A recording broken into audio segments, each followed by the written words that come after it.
Europe জুড়ে যখন অভিবাসী তরুণদের মূলধারায় যুক্ত হওয়ার নতুন সম্ভাবনার দরজা খুলছে, ঠিক তখনই ইতালির পুলিশ বাহিনীতে বাংলাদেশিদের জন্য যুক্ত হলো এক ঐতিহাসিক অর্জন। মাত্র 23 বছরে নিজের মেধা, শৃঙ্খলা আর যোগ্যতায় নতুন মাইলফলক গড়েছেন বাংলাদেশি বংশোদ্ভূত তরুণ মেহেদী হাসান নূর। তার এই সাফল্য শুধু ব্যক্তিগত নয়, এটি প্রবাসী বাংলাদেশিদের গর্বের নতুন পরিচয়। জন্ম ও বেড়ে ওঠা ইতালিতেই, কিন্তু শিকড়ের পরিচয়ে বুকে ধারণ করেন বাংলাদেশের নাম। আর সেই পরিচয়ের শক্তিকেই সঙ্গী করে তিনি এখন ইতালির পলিজিয়া ডি স্টাটোর প্রথম বাংলাদেশি বংশোদ্ভূত সদস্য। বর্তমানে তিনি দায়িত্ব পালন করছেন উত্তর ইতালির পাদোভা মোবাইল ইউনিটে। এটা একটা পজিটিভ দিক আমাদের জন্য, কারণ আমাদের এখানে এখন দ্বিতীয় প্রজন্মের অনেক লোক বেড়ে উঠতেছে এবং তারা বিভিন্ন স্কুলে ভালো ভালো জায়গায় পড়াশোনা করতেছে। এখন পড়াশোনা করার পরে যদি এই ধরনের ইতালিয়ান সরকারি প্রশাসনে যদি যোগ দিতে পারে, সরকারি কোনো প্রতিষ্ঠানে যদি যোগ দিতে পারে, এটা অবশ্যই আমাদের জন্য একটা গর্বের বিষয়। আমাদের যে আগের প্রজন্মটা ছিল, তারা যদি এখান থেকে চলে না যেত অন্যান্য দেশে, ইউরোপ, ইভেন আমেরিকার অন্যান্য দেশে যদি চলে না যেত, আমরা এতদিনে আরও অনেক বড় পর্যায়ে চলে যেতাম। ইভেন সরকারি পর্যায়ে বলেন, রাজনৈতিক পর্যায়ে বলেন, আমাদের অনেক ভালো একটা স্থান হইতো।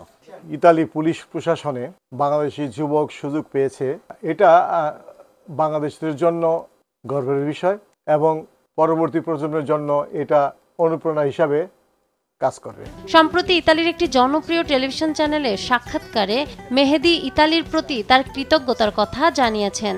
অভিবাসী পরিবারে জন্ম নেওয়া এক তরুণ কিভাবে রাষ্ট্রীয় গুরুত্বপূর্ণ প্রতিষ্ঠানে জায়গা করে নিতে পারে, মেহেদী তার জীবন্ত উদাহরণ, বলছেন নেটিজেনরা।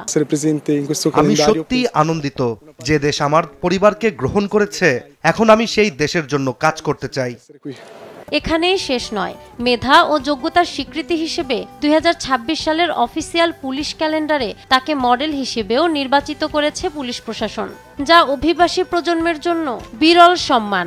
বাংলাদেশ কমিউনিটির নেতৃবৃন্দ বলছেন, এটি শুধু একজন তরুণের সাফল্য নয়, বরং ভবিষ্যতে অভিবাসী সন্তানদের রাষ্ট্রীয় গুরুত্বপূর্ণ প্রতিষ্ঠানে সম্পৃক্ত হওয়ার পথ প্রশস্ত করবে। ইতালি প্রশাসন বিগত 5 বছর যাবৎ বাংলাদেশ কমিউনিটির প্রতি একটি নেতিবাচক ধারণা, আমরা সর্ববিষয়ে একটা ক্রাইম এবং সর্ববিষয়ে একটা ফলসের সাথে জড়িত, এই জিনিসটা আশা করি এই শিশুর অংশগ্রহণে একটু হলেও আমরা রিকভার হবে।